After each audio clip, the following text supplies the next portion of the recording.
Well, new today, the U.S. is starting surveillance flights over Syria, which begs the question, will the U.S. military's current airstrikes over Iraq spill into Syria soon? The new mission calls for manned spy planes and unmanned surveillance flights with drones.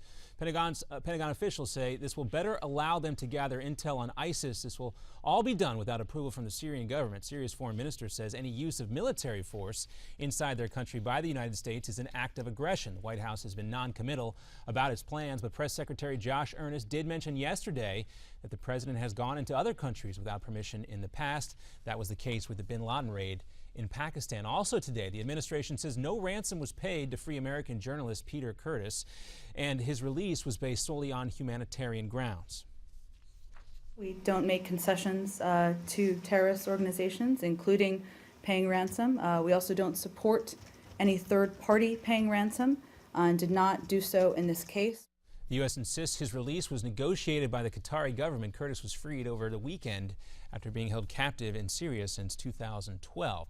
And Tropical Storm Cristobal is now a hurricane, but the storm has started to move away north and away from the Bahamas and the United States mainland. Intense rip currents are, though, expected along parts of the East Coast. Bermuda remains on alert as that storm tracks across the Atlantic.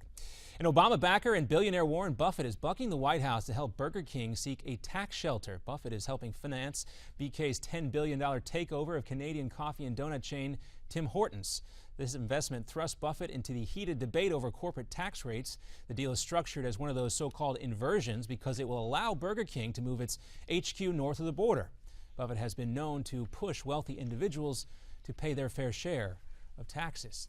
And the White House recently hinted that the Treasury Department may soon implement new rules that would prevent U.S. companies from expatriating to avoid the high U.S. corporate tax rate.